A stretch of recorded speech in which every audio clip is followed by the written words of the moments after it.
Okay, we just started.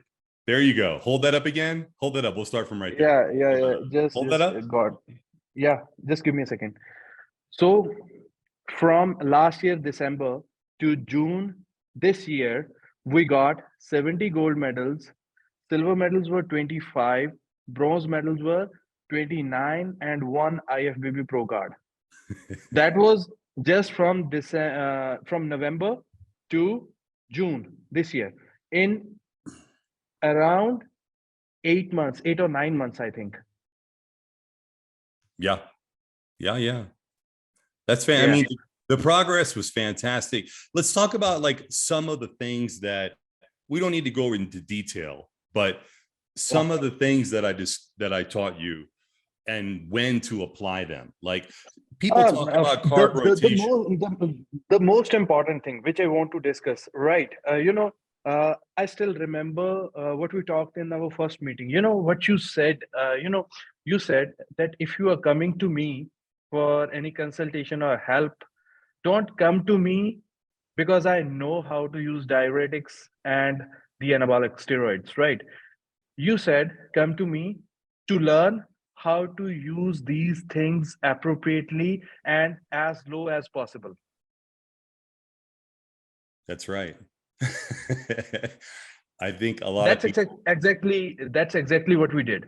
That's exactly what we did. And not a single person had a cramp. There was no health problems. Nobody has any kidney issues. Nobody had any metabolic rebound or anything that was harmful. No gout. Zero. None of that. Zero. All those people that you showed on your phone, if you want to show them again the numbers, whatever, show them of all these medals that we worked on. Not a single person had a problem. And I think it's important for people going forward to understand that if you're going to be bodybuilding, you need to do this healthy. If you're not going to do this healthy, man, you're going to end up dying like some of the people in the past. Rest in peace, Dallas McCarver, for instance. You know what I mean? We could go on. I mean, Boston Lloyd died for no reason. He's not even. I mean, what was the whole point of? I mean, the mentality of saying, take as much as you can at once. And the thing is that the case of Boston Lloyd is just, and Rich Piana. These are the failed experiments that bodybuilding had. Yeah. They were the failed experiments. Yeah. Unfortunately, they gained so much popularity. Because people want to listen crazy things, right? People don't want to stick to the basics. Bodybuilding is very basic, whether it comes to the nutrition, training, and the anabolics. Bodybuilding is very basic, but people don't want to listen to basic things. The problem with today's people is just that. The problem is very simple. People don't want to do the basic things because they are not appealing. That's it. Or they're not willing to diet hard enough. I see too many people these days relying on supplements, just like eating 2 or 3 shakes a day and really not eating quality nutritious food. That's the most important aspect of bodybuilding. Quality food is the most important thing that you can have as a bodybuilder. The first priority is the quality nutrition. The first priority is the nutrition. The second priority is the training. The third priority is the gear. And everybody in but in my system, I just added one more thing. First is nutrition, second is training, third is recovery. The art of recovering well is one of the most important things that I strongly believe this. People don't even know how to get recovered from a training. It's also people don't take advantage of because they're so jacked up on the stimulants, the pre-workout. A lot of times they can't really take that anabolic nap that they need after they eat an actual meal. It's really I train some people, they start their day with the caffeine, right? First thing, coffee in the morning, empty stomach, and a long-term usage of coffee first thing in the morning, empty stomach, just fucks up the digestion in a longer term. That's my observation. Yeah, it's very bad. Right. They start with the caffeine, After that, probably 3 4 coffees at their work during their office or whatever the work they do, right? And they go to the gym exhausted, not feeling that much energized. And again, the low quality, high caffeine, high stimulant pre workouts during evening time or 8 p.m., 9 p.m., and it just fucks up the entire recovery. Well, you can't Because, sleep. You can't sleep. yeah, Sleep is either you, so you can essential. sleep, but it's not a quality sleep. It's not a There's a quality difference sleep. between, Yeah, yeah, there's a difference between a sleep and a quality sleep. totally. Totally. Yeah, And people need to know that, if you're going to be jacked up on stimulants, you're not going to have quality sleep. yeah, yeah. Absolutely. And again, that's not the way of bodybuilding, right? What I feel is that it should be a good quality pre-workout meal that can replace 100%. 100% a quality pre-workout meal can replace a pre-workout I most agree. of the times. I Yeah. agree. Most of The these people have a tolerance to caffeine anyway, so they keep having to take more and more and more and more, because you can develop a tolerance to caffeine within 1 week. It happens so quickly. First you start off, you can't even drink a half a cup of coffee, but if you try every day, by the end of the week, you're drinking 2 or 3 cups of coffee at one yeah, time. that's my personal experience. I was drinking black coffee Mm-hmm. from past 2 years continuously with my breakfast. But after 2 years, approximately, I think last year, I started observing that my digestion is not keeping on track. Right. Um, as soon as I have my breakfast, with the coffee, I need to go to poop again. First thing in the morning, I poop, and after the breakfast with coffee, black coffee, again I have to go to the washroom. That was the time when I started to observe what's wrong in that, what's wrong there, and it's hard. It's hard to eliminate caffeine when you are used to that for the first thing in the morning. But eventually, it just took me around 3 4 weeks to quit that. But after that, till that day, I want to tell it's you going something smooth. actually about stimulants in general. Okay. Yeah, Um, and some of this is from personal experience, and some of it's also just from observing and being my age and seeing these things. Okay. If you're doing cocaine or if you're doing an amphetamine, okay, which neither of which I recommend, okay, both of which I have tried, but it was like just I tried it. That's it. It wasn't, and I don't recommend anyone try it. Okay, I tried it. I'm telling you, they're both garbage. If you believe me, then just don't waste your time. I just wanted to find out because that's the kind of person I am. But again, there's a big difference between trying something and using it, on the regular. But what I would notice was that everybody that was using the cocaine, the people around me that were using the cocaine, because that wasn't my thing. My thing was, I'm the guy, the bodybuilder guy that was, and this was in my teens. So when I'm very young, and I'm in the VIP with other people because they wanted to hang out with me because I won the shows, whatever. They also were buying steroids from me too, and I'm seeing them when they get the cocaine in their hand, before they even use it, they have to go to the bathroom. It's a mechanism. yeah, Any type of stimulant, like and caffeine is the same thing.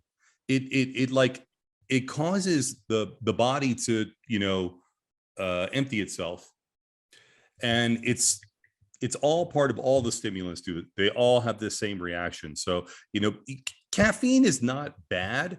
It's just something that you shouldn't use every day. every day. Yeah, absolutely. Like 2 or 3 times a week, then if you need it, that's fine. But if you don't Yeah, need it, and you have and need it, that's one thing. I mean, it was introduced into basically the workforce of America and the whole world, because people get tired and they wanted people to work harder. So that you have coffee for coffee break, coffee for breakfast, coffee break at lunch, and then nicotine too. So you can have a cigarette break and a coffee break and a cigarette. They never minded because they knew that they're going to get more work out of you if you're jacked up on absolutely. caffeine and nicotine than if you're not. And Nicotine also very addictive, very quick tolerance. Tolerance comes very fast. I experimented with these things when I was younger, and I don't recommend anybody else do. They're just really not worth it. Nowadays, also, let's talk about a topic that's I want to bring up with you, because we worked with a lot of people. Yeah. And we could talk about nutrition, and we'll have plenty of videos on that. But there's a topic right now, because of the Liver King, about the amount of growth hormone that he was taking. Okay. And that I have a different approach to this. Okay. Yeah. So I want people to understand what I believe is the correct approach to taking growth hormone versus an incorrect approach. And no matter what anyone says, the Liver King's midsection is distended. It is. I think whether it's a growth hormone or maybe the too much consumption of the carnivore diet, that can also contribute to that also. Well, that also, but also people don't know. And I think I'm just going to have to be the first one to say this, because I no, you're not. No. He doesn't eat that much amount of carnivore diet that he shows. No, probably not. Probably not. Yeah, he fixed that. If it's that, but it's not. And if you take a closer look at his midsection on, I believe, the Full Send podcast, where he goes, touch it, it doesn't move, and he was trying to like troll on himself by like saying that they're implants. They are implants. You can see the scar in between the middle of the top two. No one has even seen this. He's so tan that people don't see it, but I'm trained, I see it. Okay. And we're going to talk about Rami also. Okay. But he has a scar in between. I want everyone to go see the Liver King. Whenever you look at his abs, you'll look in between the first two abs. There's about a 2-inch long faint scar. It's really faint because he's tan, but it's there. There's a new type of ab implant. Think about it. His abs are so developed, but his obliques aren't at all. And he's so low in body fat, but yet his obliques aren't showing. Come on. Listen, your obliques would show if your abs look like that. I mean, let's be honest. He has a new type of ab implant that's not silicone. It's some sort of ab implant that's, I believe, made with mesh, multiple layers of mesh that actually can kind of like pull forward and pull back. Like they use one layer of mesh for hernia, but I think this is like some sort of patented ab implant looking device that still it attaches to the abdominal. Where the abdominal is, it attaches to the actual abdominal, like mesh over the abdominal. And so what you're seeing is the actual abdominal protruded with this mesh, which doesn't show. And then when he moves back, you can see it actually move a little bit. So it does move a little bit because it's not made of the typical silicone, but it is an ab implant. The Liver King has an ab implant. So he's been lying about everything. I don't really generally like to call people out, because I just think that that's just YouTube's kind of going crappy that way. But apparently there's so much misinformation and disinformation out there about a lot of different topics, including growth hormone, that I think that people need to be called out. So he supposedly was taking like over 12 IUs of growth hormone a day. Okay. We worked with people that are competing, that won gold medals. How much did I recommend that they take growth hormone, and how did I recommend we never go beyond 4 IUs. That's right. And how much at one shot? 1 IU, maximum 2 IU. That's it. So, anything more than that is really not made for muscle growth. It's made for organ growth. It's made for bone growth.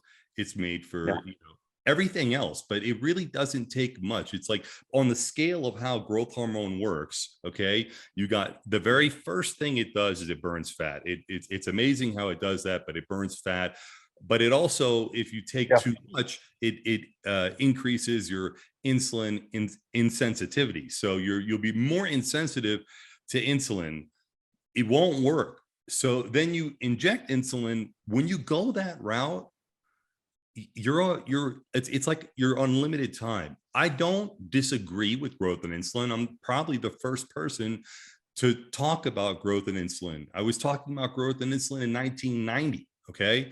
Yeah. using them together, because I was reading on the pamphlet what happens, so I'm like, okay, well then you take this with this and blah blah blah, but never insulin was used ever as a way like growth hormone is, where you just, if you take it, it's going to create some effect like Milos does. That's not what I believe in. I believe that we were offsetting the negative effects of growth hormone by adding a little bit of insulin. And again, you can only do this for a limited amount of time, because the longer you do it, the more your organs grow, the more your heart grows, and it's just not good. You will get Even we we are working from last 15 months, and we don't use growth hormone for the entire year for anyone.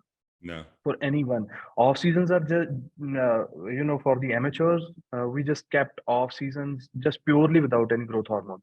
We Right. never used even, and guys are just putting on, you can say, 6 to 7 kgs of muscle mass or to their stage weight in last 15 months without any growth hormone during the off season. Yeah, the growth hormone was Uh, used pre-contest for fat burning. yeah, I mean, absolutely. that's really what it and does. And by and the you way, can, the heads of the people that we work with, they didn't change, yeah, versus the people that take over 2 IUs at one time, their heads change.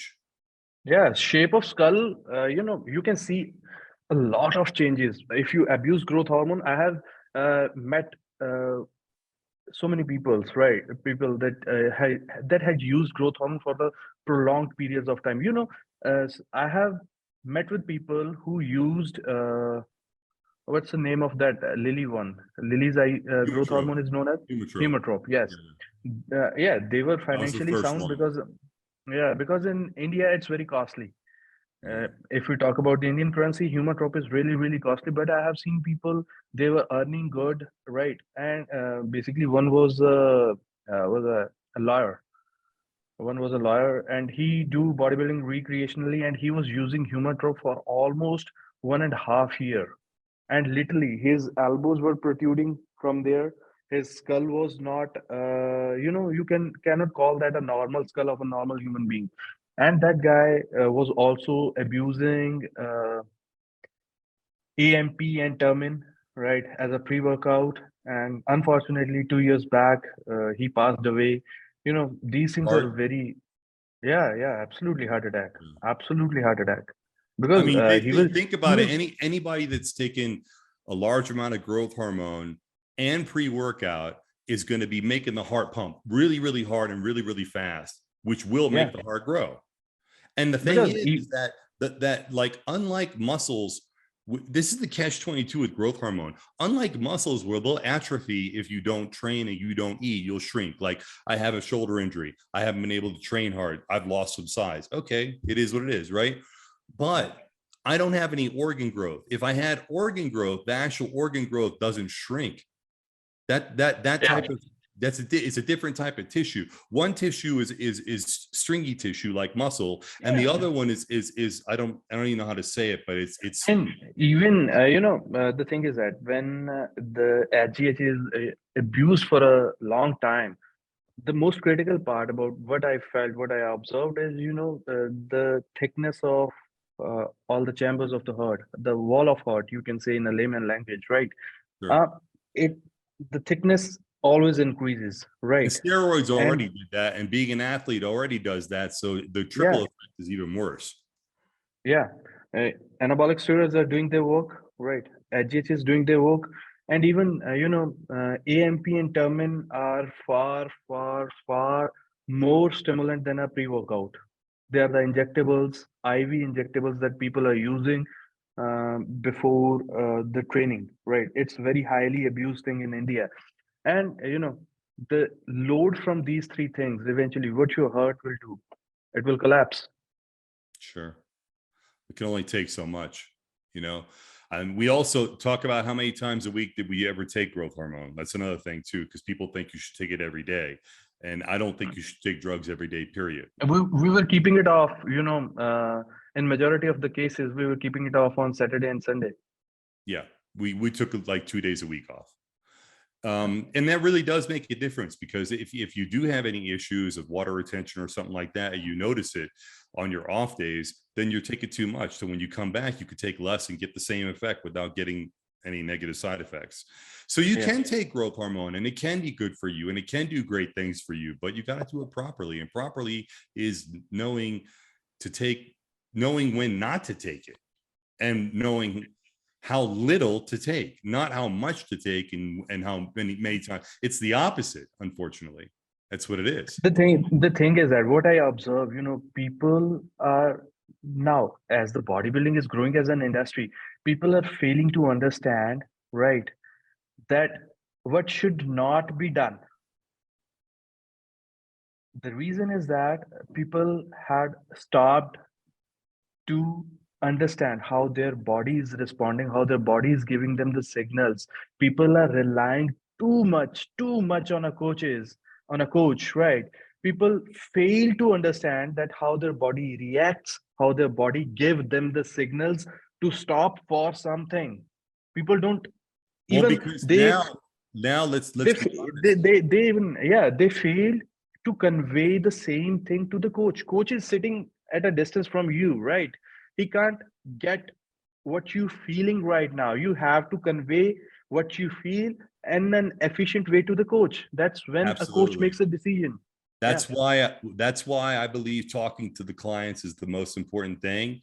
And these coaches that don't have time to talk to their clients, they should raise their price instead of taking more people. Yeah, even I mean, I'm literally coaching around 130 plus athletes, 130 plus athletes, right?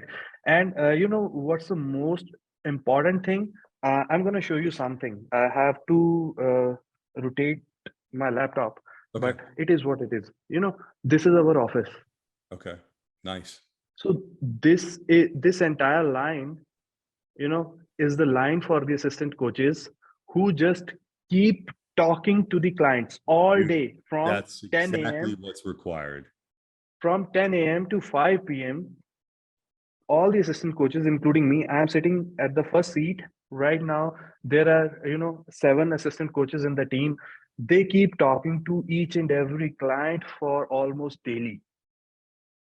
That's how, if you want to enroll more clients, yes, go on, but educate your assistant coaches and be ready to talk to your clients. That's it. Very simple. That's it. Very simple. It's when someone says the night before a show, and I've seen this from top coaches, I mean, there's only a few at the very, very top, one of those guys, and a client texted a message saying, what do I do? And the answer is, I'll just take a half of Diazide, or a half of Bumix, I think it was, just in case, without even seeing the person. Yeah. How could you tell someone to take a diuretic without even knowing what they look like? Means, look, the clients with I'm working around on, there are a few guys from USA and some of you guys from Canada, right? I literally wake up, or I don't even sleep around 2 a.m. in the morning, right? When they're competing. And my phone is always on. I never kept my phone on silent. The phone is always on. And the direct instruction to those clients who are competing and they're overseas, right? And there is a time zone difference. The direct instructions are, if I don't reply to your message in 5 minutes, just give me a direct call. Wake me up. That's, because these people put a lot of time and energy into getting. And even I have seen and I have learned these things from the guys like you, right? And when we were prepping for the Amateur Olympia last year, there was no time zone. Right. There was no time. For me too, it's the same thing. It is what it is. A lot of these people are eating through the night. These competitions at a certain time, you have to take a diuretic maybe in the middle of the night. Who knows? But it's all based on how they look. You can't just make that judgment call without seeing them. There is no standard protocol, no fucking standard protocol for a peak week. No standard protocol. You can't just write and give these instructions without even the current condition of an athlete, right? The things are very peculiar, and this is the hardest part, and this is the most interesting part of being a prep coach. We live for these moments. Absolutely. Absolutely. What do you think? What do you think also about the emphasis that we put on posing versus like some coaches that they, and how important it is? Literally, right now, even if an athlete is in off season, right? I ask for the posing videos because posing is a section that you can't work right before the show or a week before the show. No, you can't do that. You have to practice that limitlessly. You don't even count. As you're growing, you have to Yeah, be able to have the mind control with the muscle as you grow, or else you get to a certain point where you're playing catch up with the posing, and with bodybuilding, you can't do that. That's what this is about. It's about posing. It's about the yeah, display of what you have. You know, yeah. you may be shredded, but if you're cramping and you can't hold it, you won't look good. You won't win. And even if you're not even cramping, right? If you don't pose correct, I have seen people losing the pro cards just because of their posing. Absolutely. Yeah. I mean, it is bodybuilding. People think that Yeah, bodybuilding is in the gym. Bodybuilding is not in the gym. Bodybuilding is in the kitchen, and it's on the stage. You it's on know, the stage. it's on the Absolutely, stage. absolutely. You know? Even the scenario of men's physique in India. When definitely next year, if you got a chance to visit India and see the Sheru Classic, literally category A and B of men's physique is around 70 to 80 athletes in one category, one height category. There's 70 to 80 athletes. Wow. That's a How lot. you can How long does it take to, man, to go to do prejudging? Because from my understanding, prejudging. it goes right away. It goes prejudging, and then they do the ceremony right afterward, right? No.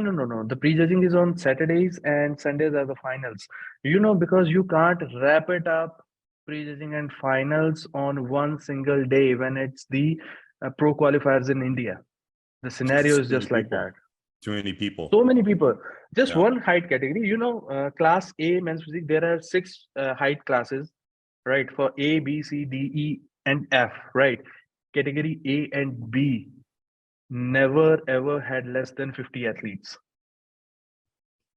Wow. This year, Class A was around 78 athletes and one winner. How tough it is for the judges.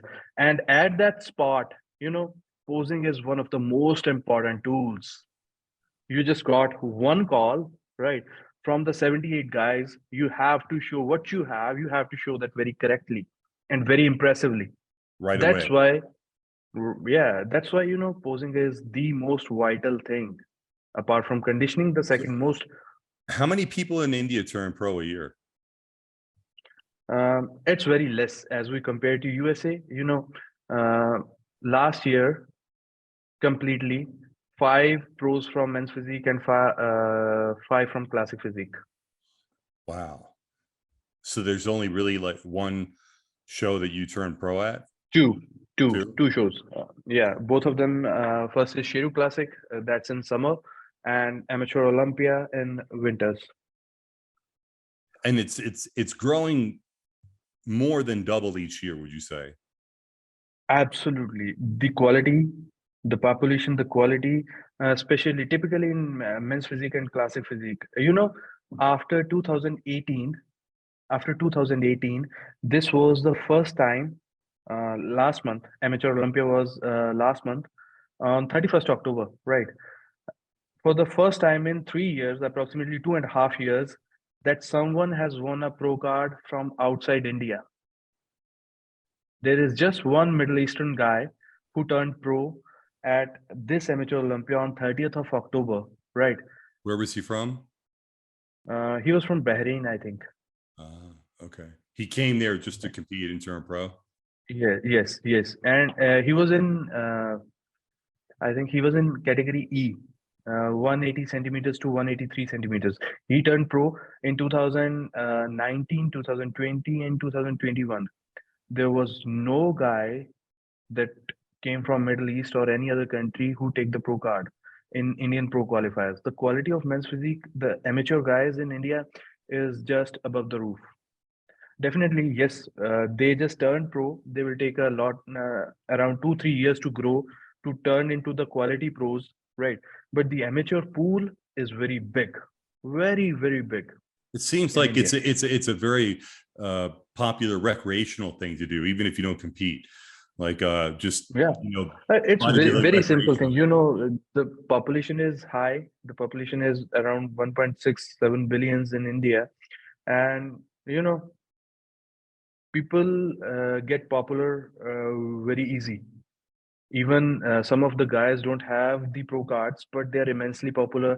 They're earning good because the population is here. The social media is large, and to earn money as an athlete in India, there are a lot of opportunities. Just you need to market it right. That's it.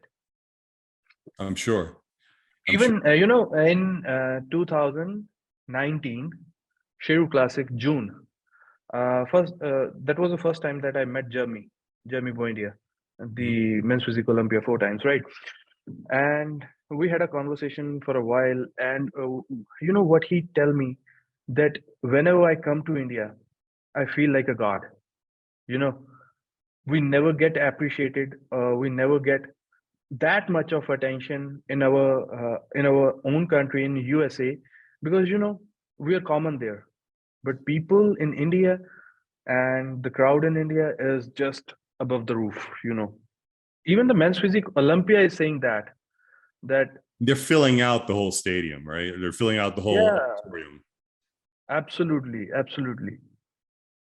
Yeah, I think hopefully there'll be more people turning pro next year, and we'll have a lot to do with that. You want to talk a little bit about what we're doing together? Yes, absolutely. The next one is Thailand Pro qualifiers in the March, and we will be going there with two men's physique athletes I'm at the academy. and the academy. Yes, let's Okay, talk about the the I'm giving contest it to prep you. academy. It's on you. Yeah. Here you go.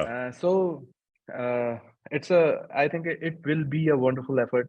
What we have done in past 1.5 year, we are going to put it into an educational course by the name of Contest Prep Academy. Right. It will cover each and everything. I mean, each and everything about bodybuilding, from nutrition training, the PEDs, the other things, the things that you need to avoid, the things that you can use. We will break down the entire bodybuilding in this one course, right? And definitely, it will be amazing. It's going to be amazing. Was there anything I didn't cover with you Regarding what? regarding this, regarding anything coaching wise, bodybuilding wise, I peak wise? Because we peak so many different people, so many different ways. I don't think people know that there was at least 5 different ways that we did it for men. More Although, than and let's five, forget more than women. five, more than five. No, but yeah, more than 5. I mean, so I mean, peak week is real. People don't think that. Some people, Yes, some yes, coaches yes. say that, oh, there's no such thing as peak week. No, peak week is definitely real if you know how to do it, but it's not just one way. There's many Absolutely. different ways of doing it. And definitely, what I think that it will be around 5 to 10 different ways how to do a peak week, depending upon person to person. We will pick up some reference picks, if you look like this, you can do your peak week like that. If you look like this, you can do your peak week like that. We will go with that week.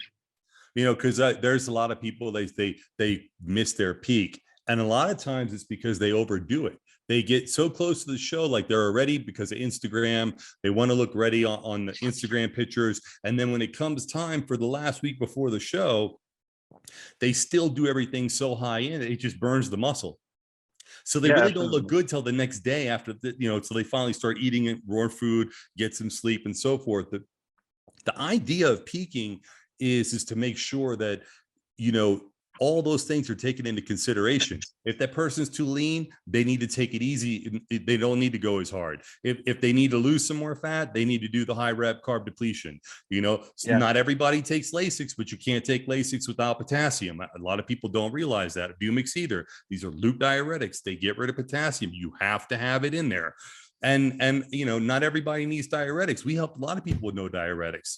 And I think yeah, that's key. Not everybody has to use diuretics, But if you are going to use them, you need to use them properly, and you have to take all things into account, including minerals and your water intake. And a lot of people don't understand that, just your breathing throughout the day counts as you to be losing some water.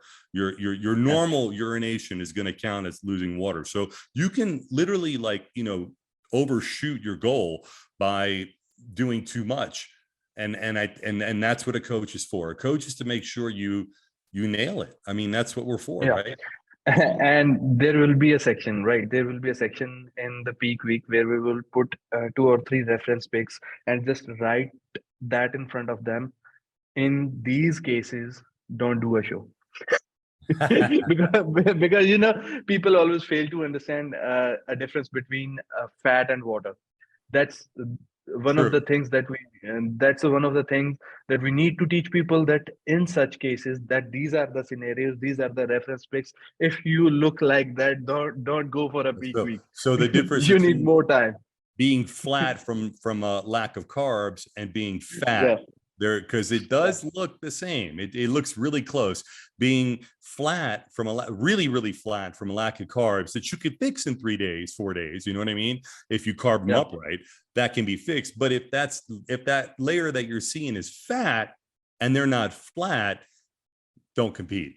Wait for the next show, And you know how many guys, I'm going to tell you this, you know how many guys I've helped that have cheated on their diet the week before the show, the day before the show? One person literally backstage. How could you go so far and then you're just going to throw it away backstage? It blows my mind. I'm like, I don't get it. Almost some of these people, they need their hand held the whole way. But hey, you know what I mean? Hopefully they'll learn. And that's the key, right? Yeah.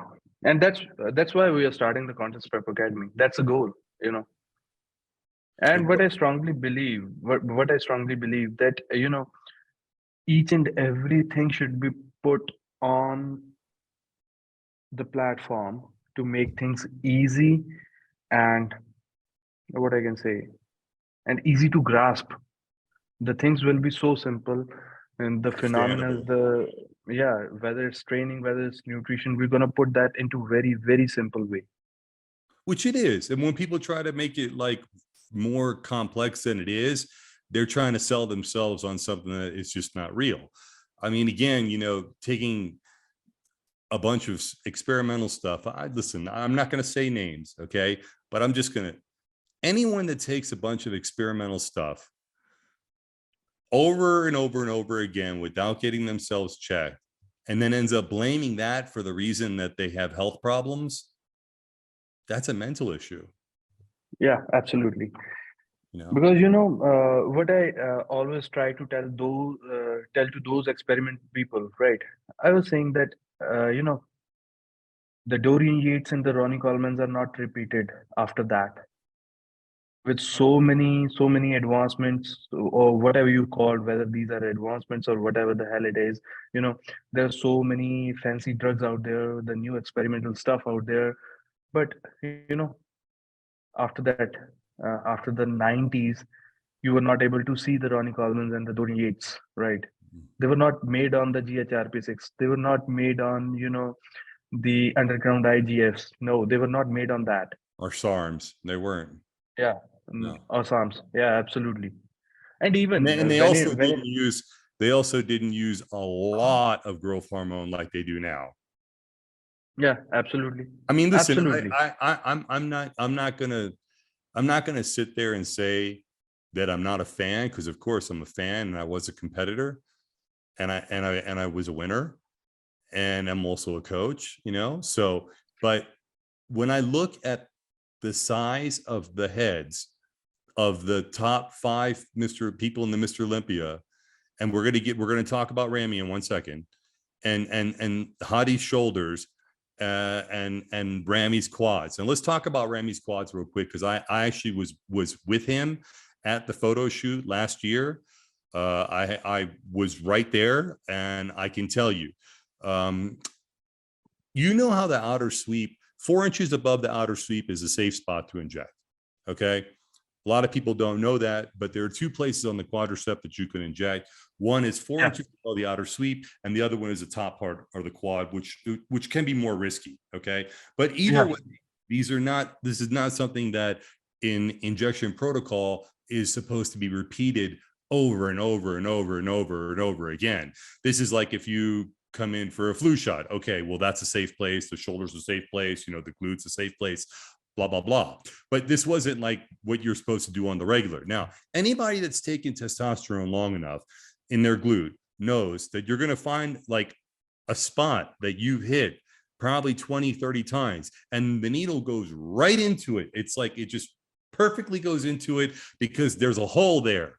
The muscle's torn and there's a hole, and people don't really understand that. Okay. Now, when you look at the quadricep, the outer sweep, we're talking about Big Ramy, because there's all this talk about suspicion about what's in his leg, what's he doing, blah, blah, blah. It wasn't like this before. It's very simple. Where the striation has divots, okay, because it goes up and then it goes down, then up and down, like teeth in a gear watch or something like that, okay? If you inject it on the part where it's up over and over and over again, it's going to collapse. So he has a hole in both of his legs, and there's nerve damage there because he collapsed the striations that would be there. And there's probably, if you look at that area that is on both quads, it's exactly the same place. If you look at that area, we're looking at probably about 2 or 3 striations. So over the past 5 years, if he was injecting in his quads even once a week, you're going to end up. It's a long time. It's a long time. It's a long time. It's a long time. And I know his recent coach wants to blame people at oxygen or whatever, no, this is from injection marks. It's not an infection. It wasn't something that he had dug out of his leg, because he could still flex. It's just, there's that one part where the striations were punctured so many times that the striation collapsed and it became part of the down part. And if you do that, to 2 striations, you're going to have a hole like that. Yeah. And even, what I feel in the amateurs, right? The people who I train or we are working with, right? If there is any chance, right, due to some bad injection or not a correct injection, that they feel a little bit of swelling on their glutes, what I always try to do is to stop the injections for a while, right? Get the glute recovered and never risk the quads or delts for that. This is the mentality that I roll with, because a lot of people, they say, okay, well, if you have high blood pressure, then take nebivolol or take and even one of these other drugs. right, what I have we did in last 1.5 or 2 years was that many people got a pain from test propionate, right? Why, if you are sensitive to that, why you keep using test propionate? Why? Exactly. What's the you can work.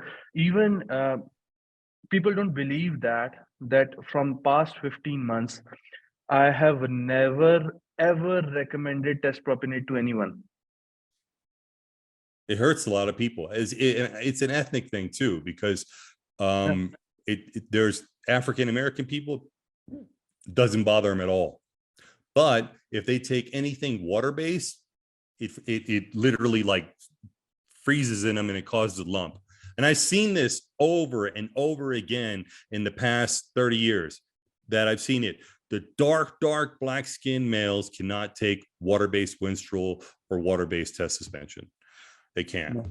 And I've seen it too many times that I thought, no, the drug is good. The drug is good. It doesn't hurt me at all. I don't even feel it. And then to them, it just freezes in them. And then propionate for me, which it doesn't feel good. It hurts. For these guys, they don't feel it at all. It doesn't bother them. Even the propionate and sustanon, it bothers me. Yeah. It's just that it's one of those. Yes, absolutely. Whether the quantity in the sustanon is 25 mg to 50 mg only, right? It's in the pharmaceutical, it's around 25 mg, right?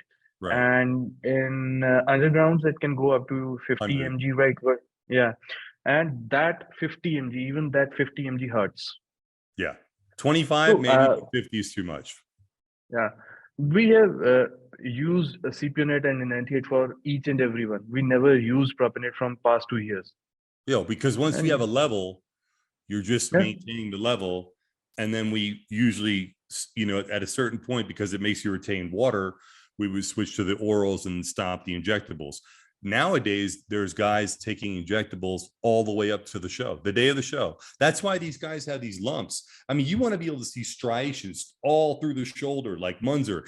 These guys don't have that anymore because there's literally some fluid or oil or something in or there. swelling, or swelling, maybe. Yeah. Yeah, Maybe swelling from 2 days ago, 3 days ago. You got to be smarter than yeah, that. You got yeah, to stop at 4 days before the show, sometimes 5, sometimes a week. It depends on who you are. yeah, And Winstrol's a tough one because they make it in oil-based too. And the oil-based one doesn't seem to hurt anybody that I've seen so far. But the water-based one is tricky. Even if it's real, it can ruin your show. You will not end up competing, yeah, yeah, yeah. I mean, And last year, we got a chance to try 50 mg Winstrol oil based, right? And it definitely hurts less, far less than the water based. I think these UGLs in America, they got people thinking that anavar doses are supposed to be in the 100 milligram per person per day. Damn, That's damn. crazy. If it's good, If it's literally real 30 mg is just, it works. fire, 30 mg, fire. 30. Yeah. It works unbelievable. Not it doesn't just work. It's Remember the one I sent you. Remember It's the one I incredible. sent. Yeah, 10 And milligrams. even I can say that from my experience, that the undergrounds are far better in India than USA. I agree. I think Yeah, the people in the USA are I don't look at, I'm not gonna say that, people in a country act a certain way, but I think when you get into UGL in America, you're going to want to cut corners.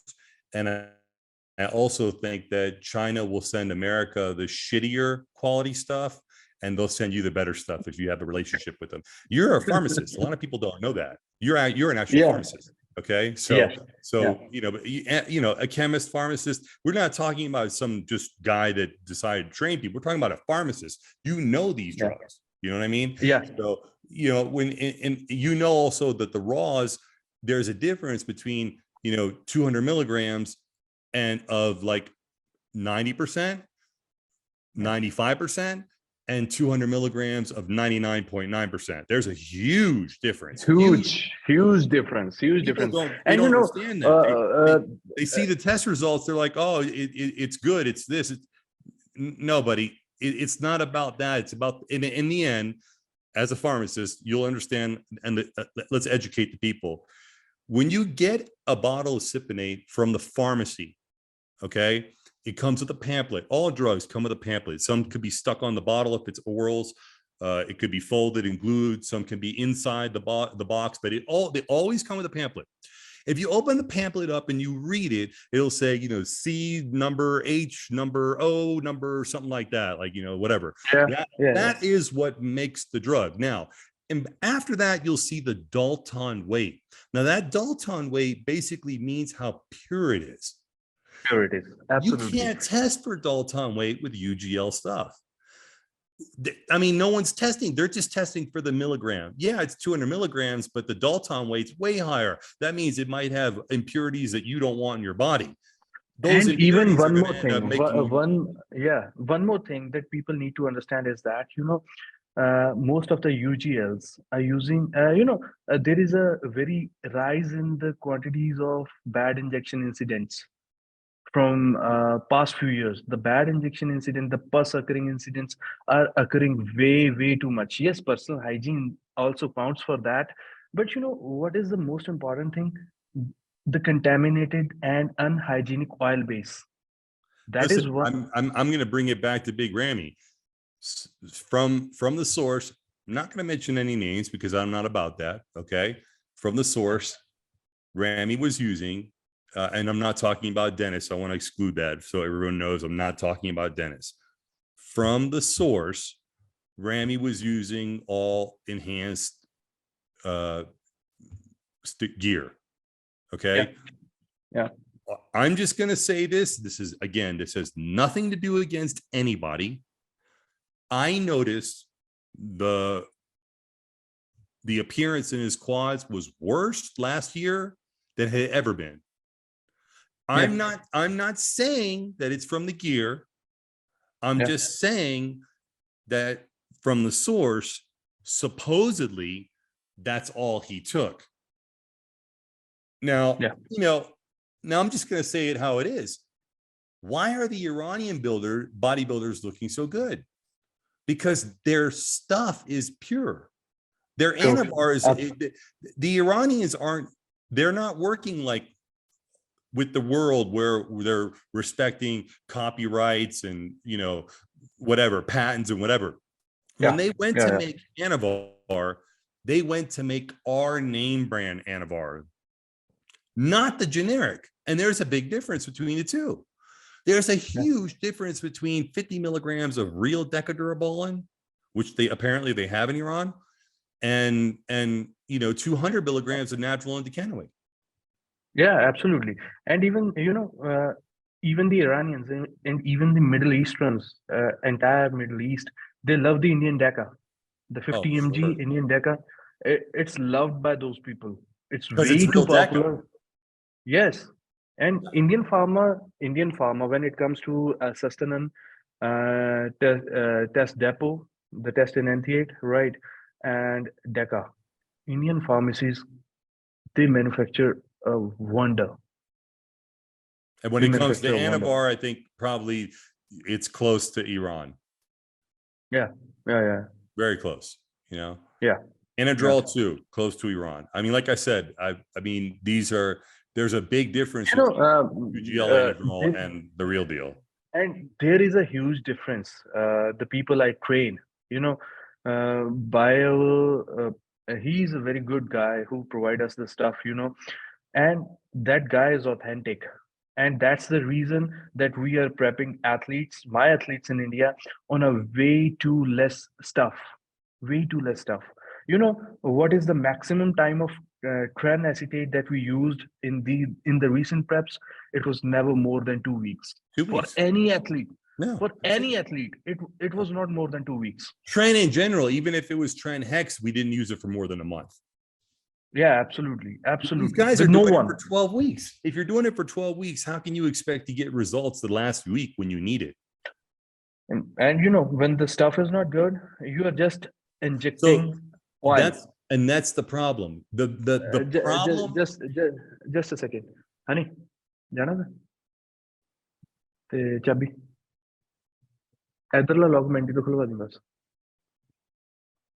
इधरला lock shutter बंद कर दो इधरला lock खुलवा दो मैं Yes. The problem is that you're getting Reddit forums, people on Reddit they're reading the doses of people that they're using currently. And these are American UGL doses that are probably half of what they were supposed to be.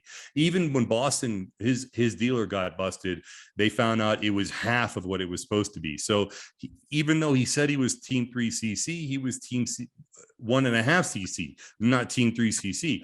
Now, if you're talking about the real stuff, well, yeah, I mean, the doses aren't ridiculous if it's legit. But when someone's taking something that's supposed to be 200 milligrams and they're making it 100 besides the oil, what else is in it? Yeah, it's oil. Just oil. Just basic oil. Yeah. They're just cutting it with oil. You will be amazed to know. I mean, I'm using 1 ml of test Stimulants once in a month. Wow. Are you doing any ACG? Nothing. It just keeps me functional. That's it. These days when we are preparing the contest prep academy and our general certification for a certified personal trainer and a nutritionist, right? We are working for almost 16 to 18 hours, right? because morning we do the coaching stuff. We used to make the plans for our entire clients, right? And after evening, when I go to the gym, after that we came again to the office and work. It's now 1 a.m. in the morning right now. In India, it's 1 a.m., right? And I will be probably a week at that time from past you can say from past 2 months, right? And when you are unrest, you need a little bit of enhancement, right, to get you recovered, to keep your levels normal. But my nutrition is on point. The stuff we use is a qualitative one, and it's just 1 ml per month that keeps me active around. You can say At I can feel that. at 1 ml per month, you don't shut Yeah, down your natural production. yeah, That's a big difference between what you're doing and cycling. yes, Cycling is an old term that really should be just put away. yeah, absolutely. Even when we took stuff, we didn't have a straight cycle. There were times where people would take off 5 days, Yeah, you know. absolutely. And If we in had our any, off season. if we had any side effects, take off 5 days. Nowadays, coaches say, "Oh, are you getting gyno? Well, take this."